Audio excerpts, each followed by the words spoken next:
आखिर दुनिया में चल क्या रहा है?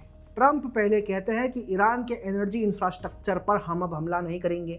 फिर अमेरिका इजराइल के साथ मिलकर ईरान के गैस पाइपलाइन पर हमला कर देता है। ब्रेंट ऑयल प्राइसेस वापस ऊपर चले जाते हैं। एक दिन पहले नीचे चले गए थे जब ट्रंप ने अचानक पोस्ट डाला था कि एक हफ्ते तक ईरान के एनर्जी इंफ्रास्ट्रक्चर पर हमला नहीं करेंगे। ऊपर से यूक्रेन ने रशिया की ऑयल रिफाइनरी और पोर्ट टारगेट किया है। आप सोच रहे होंगे व्हाट मैडनेस इज दिस। अगर आपको ये इम्पल्सिव लगता है तो आप दुनिया की सबसे डेंजरस जियोपॉलिटिकल स्ट्रैटेजी को समझ ही नहीं रहे। इसे समझने के लिए पहले आपको एक न्यूज़ हेडलाइन पढ़नी पड़ेगी। अपनी स्क्रीन पर नजर डालिए। US wants EU to pass trade deal or risk losing favorable access to LNG। दोस्तों 26 मार्च 2026 को EU पार्लियामेंट वोट करेगी कि US के साथ EU की जो $750 बिलियन की ट्रेड डील है उसे रेटिफाई किया जाए या नहीं। इस डील से अमेरिकन LNG यूरोप में जाएगी और पहले वाली खबर में ट्रंप के अधिकारी ने सीधा धमकी दी है कि अगर यूरोप हमारे साथ डील नहीं करेगा तो हमारी एनर्जी LNG नहीं मिलेगी। ये कोई रैंडम थ्रेट नहीं है दोस्तों, ये है मॉडर्न हिस्ट्री का सबसे कैलकुलेटेड एनर्जी प्ले। सोचिए, जब ईरानियन ड्रोन्स ने रास लफेन पर स्ट्राइक की थी तब कतर का पूरा LNG इंफ्रास्ट्रक्चर कोलैप्स हो गया।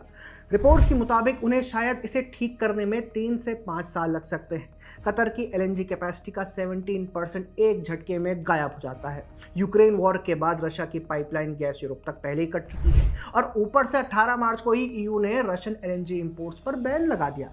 मतलब जब यूरोप ने अपना रशियन बैकअप खुद छोड़ा तब लगभग उसी समय कतर की LNG भी ऑफलाइन हो गई। बाकियों की बात करूं तो नॉर्वे अपनी अधिकतम क्षमता पर है। स्ट्रेट ऑफ हॉर्मूज बंद होने के बाद यूरोप में LNG की कीमतें 35 से 50% तक बढ़ चुकी हैं और अब पूरी दुनिया में एक ही सप्लायर बचा है जिसका नाम है United states of America. Energy security खत्म। अब चॉइस क्या बचती है? या तो ठंड में बैठिए या ट्रम्प की टर्म्स मानिए।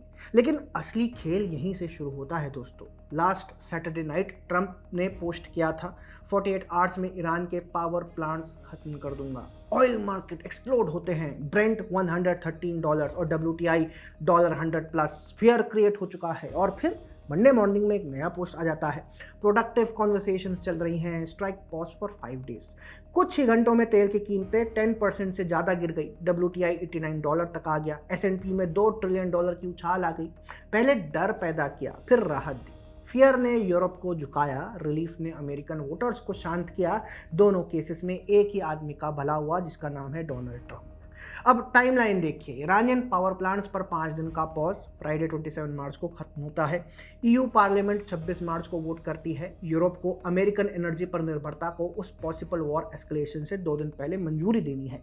अगर शनिवार को पॉज खत्म होता है और ईरान गालिबाफ की धमकी के मुताबिक रीजनल एनर्जी इंफ्रास्ट्रक्चर को इर्रिवर्सिबली डिस्ट्रॉय करता है तो LNG की कीमतें डील साइन होने के बाद और बढ़ जाएंगी। ट्रंप को संकट वाली कीमतों पर $750 बिलियन की कमिटमेंट मिल जाती है और 48 घंटे बाद अगला संकट भी ट्रिगर हो सकता है। डील लेवरेज खत्म होने से पहले लॉक हो जाती है। ये सिर्फ गैस बेचने की कहानी नहीं है दोस्तों, ये ट्रंप डॉक्ट्रिन है। वॉर ईरान को कमज़ोर करता है। ईरान कमज़ोर होकर हॉर्मूज बंद कर देता है जिससे एनर्जी प्राइसेस स्पाइक हुए। यूरोप पैनिक में आकर फिर डील साइन करने के लिए प्रेशर में आता है, यानी कि $750 बिलियन का इनाम। हर मूव अगले मूव को अपने आप फंड करता है। उनके लिए वॉर, ट्रेड, एनर्जी और मार्केट्स अलग अलग नहीं है। ट्रंप के लिए सब एक ही हथियार है। हाल ही में रशिया ने भी वियतनाम का पहला न्यूक्लियर प्लांट बनाने का समझौता साइन किया था और ट्रंप यूरोप की गैस काटने की धमकी दे रहे हैं। 2 बड़ी ताकतें एक ही युद्ध के दौरान 2 अलग महाद्वीपों को ऊर्जा सुरक्षा बेच रही हैं। दोनों इस संकट से अपना प्रॉफिट कमा रही हैं। ये सिर्फ जियोपॉलिटिक्स नहीं है, यह है न्यू पावर मॉडल जहां मिसाइल्स नहीं, मार्केट्स, एनर्जी और फियर सबसे बड़े वेपन्स बन चुके हैं। दोस्तों आगे क्या होगा ये तो वक्त ही बताएगा, लेकिन इंटरनेशनल इवेंट्स का करेक्ट एनालिसिस आप पैम्फलेट पर यूं ही देखते रहिए।